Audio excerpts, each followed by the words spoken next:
For centuries, it's been called one of the seven wonders of the ancient world, a man-made mountain of lush greenery and cascading waterfalls, supposedly built by a king for his homesick queen, right in the middle of the desert. The story is iconic, a tale of romance and an almost unbelievable feat of ancient engineering. But what if I told you that in over a century of digging, archaeologists have found nothing? Not a single wall, not a foundation, not one shred of evidence that the Hanging Gardens of Babylon ever existed. There, for decades, this has been one of history's most frustrating cold cases. It's the only one of the seven ancient wonders whose location has never been pinned down. So, was one of history's greatest legends just a story? A poetic myth passed down through the generations? Or has everyone, for the last 2,000 years, been looking in the wrong place? The answer is a journey that takes us through garbled history, into the mind of a forgotten king, and hundreds of miles away from where the story even begins. This is the truth behind the Phantom Wonder, the Hanging Gardens of Babylon, the legend of the floating paradise. Before we start digging for clues, we have to understand the legend itself. It's a story that has captivated artists and historians for millennia, painting a picture of an impossible paradise. The most famous version is a romantic one. It tells of the great king of the Neo-Babylonian Empire, Nebuchadnezzar II, who reigned in the 6th century BC. Legend says he built the gardens for his wife, Queen Amadis. She was from Media, a land of green hills and lush valleys, and was supposedly homesick for the vibrant landscape of her homeland amid the flat, sun-scorched plains of Mesopotamia. To make her happy, Nebuchadnezzar ordered the construction of a wonder, not just a garden, but a man-made mountain. The descriptions, passed down by Greek and Roman writers centuries later, are breathtaking. They talk about a series of ascending terraces, rising high into the sky, looking like a green mountain made of mud bricks. One writer, Diodrusicus, who was active around 60 to 30 BC, claimed the structure was square, with the top level reaching a staggering 75 feet high. The walls were reportedly 22 feet thick and made of brick. Imagine it, a ziggurat of life in the middle of a bustling, dusty city. Each terrace was said to be deep enough to hold soil for large trees, with shrubs, vines, and flowers spilling over the edges. The name itself, Hanging Gardens, comes from a slight mistranslation of the Greek word krimistos, which doesn't mean hanging like from ropes, but overhanging like a terrace or balcony. So it wasn't a garden dangling in the air, but one that cascaded down level by level, creating the illusion of a floating green mountain. The descriptions get even more specific. The Greek geographer Strabo, writing in the 1st century BC, described vaulted terraces on cube-shaped pillars. These pillars were hollow and filled with earth, so the roots of the largest trees could grow deep. The balconies themselves were layered with reeds, natural tar called bitumen, and even lead to keep water from seeping through to the levels below. But the most incredible part of the legend is the irrigation. How do you water a mountain of plants in a desert? Babylon got very little rain. The ancient writers claim an astonishing feat of engineering was needed. They describe a chain pump or a system of screws that worked continuously, lifting water from the nearby Euphrates River all the way to the top. From there, the water would be released, flowing down in streams and waterfalls, watering each level. This would have required immense power, likely from teams of people working in shifts, day and night. It was a self-contained, perpetually flowing ecosystem. The story is powerful. It has all the elements of a great legend, a powerful king, a loving gesture, and a monument that defies nature. This is the image that has sent archaeologists on a generations-long quest. They arrived in the sands of modern-day Iraq, at the site of ancient Babylon, expecting to find the foundations of this magnificent structure. They came with ancient texts in hand, ready to match the words to the ruins. But what they found was nothing. The problem, a ghost in the records. The search for the Hanging Gardens kicked off around the turn of the 20th century. A German team led by Robert Koldewey began massive excavations at ancient Babylon, a project that lasted nearly 2 decades. They uncovered wonders. They unearthed the foundations of the legendary Ishtar Gate, with its brilliant blue-glazed bricks and depictions of dragons and bulls.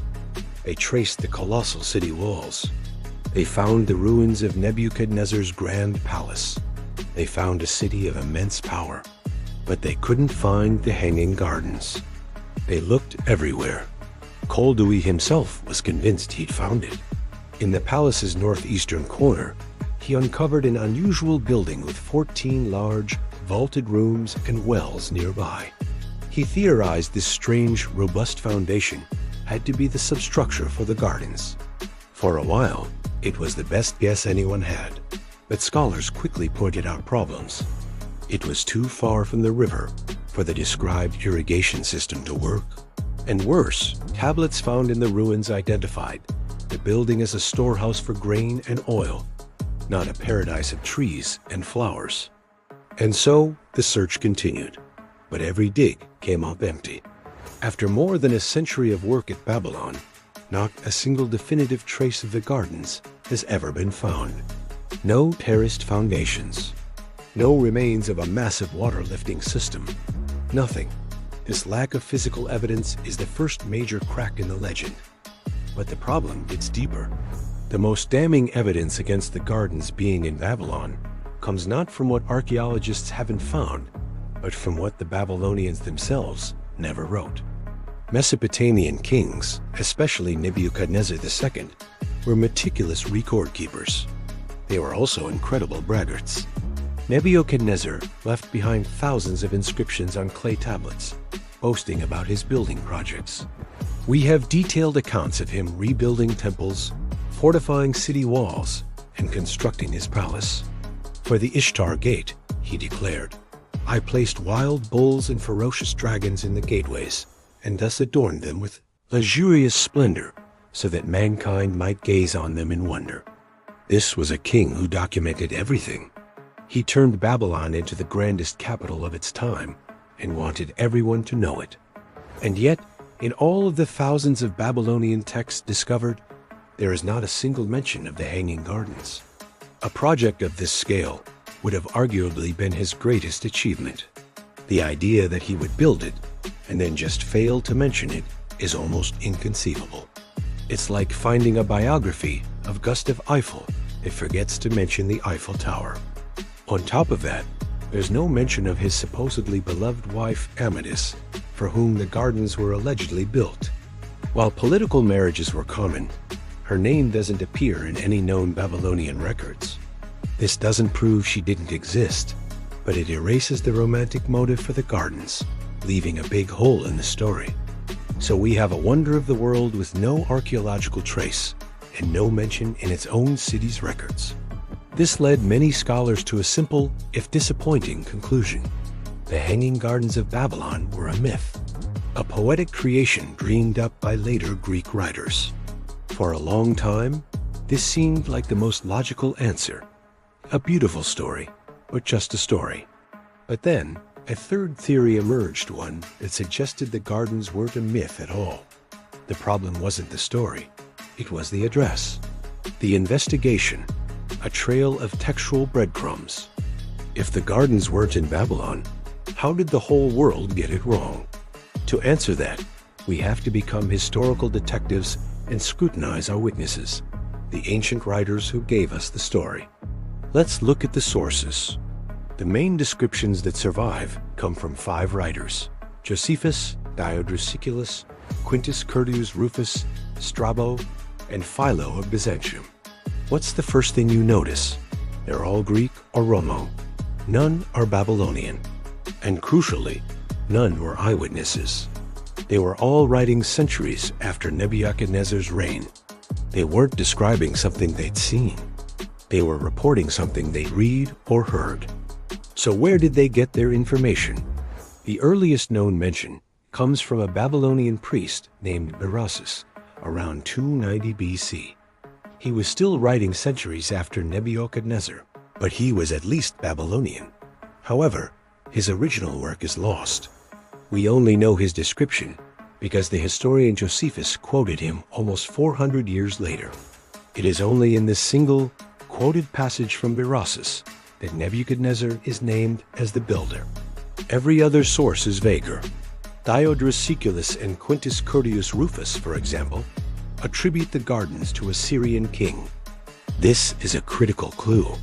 In the ancient world, Syria and Assyria were often used interchangeably, and their geography was a lot looser than it is today. So Assyrian king could very well have meant an Assyrian king. Then there's the problem of Herodotus. Known as the father of history, Herodotus was a Greek writer who likely visited Babylon itself in the 5th century BC. He wrote a detailed description of the city, its walls, streets, and temples. He described the very things Koldewey's team later unearthed. But he says absolutely nothing about any hanging gardens.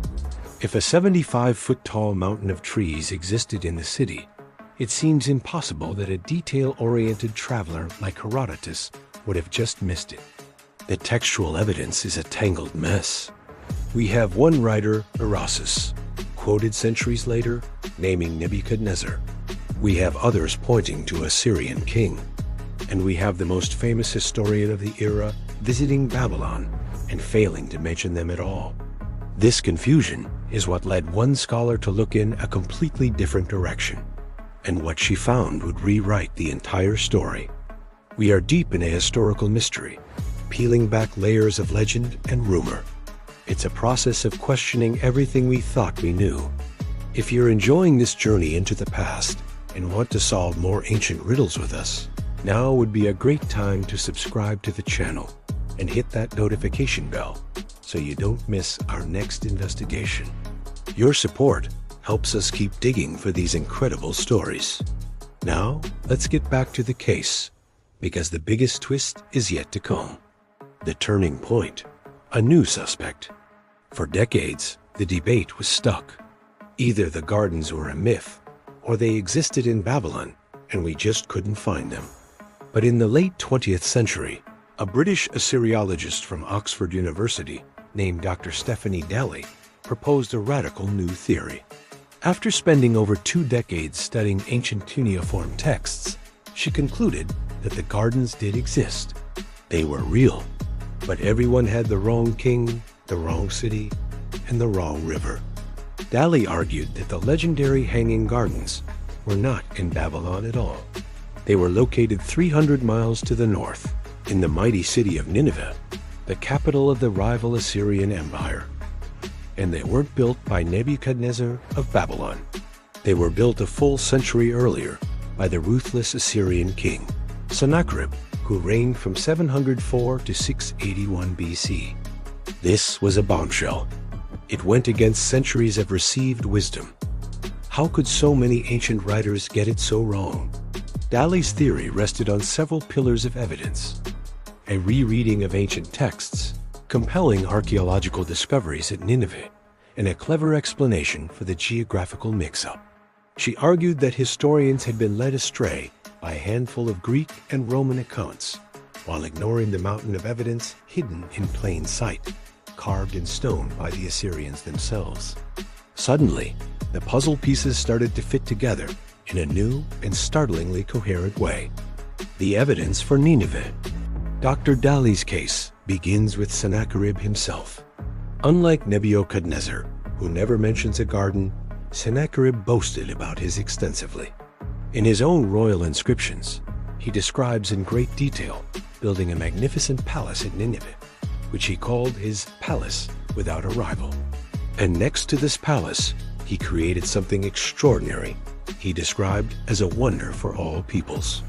He talks about planting a botanical garden, a man-made imitation of a mountain landscape, filled with exotic trees from across his empire.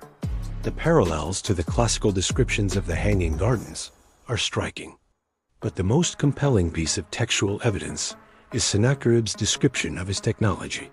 In one inscription, he specifically mentions inventing a new way to water his high-altitude garden. He describes using large copper helicoids, or alamichu, to raise water.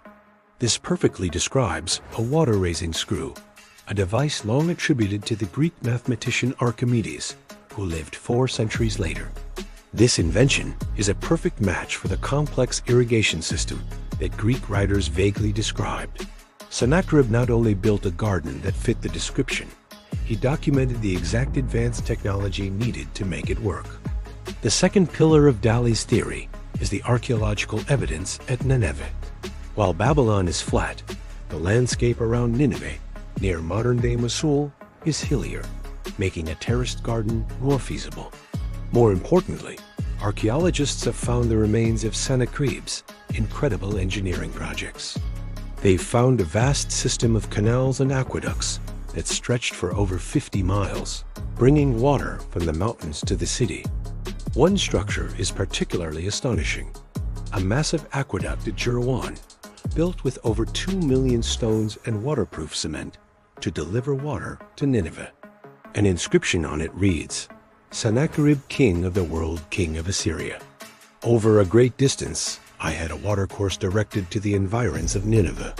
This proves Sennacherib had the resources, ingenuity, and water supply to sustain a massive, raised garden, something far more difficult in Babylon.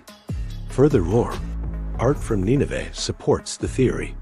A bas-relief from the palace of Sennacherib's grandson, Ashurbanipal, depicts a lush garden.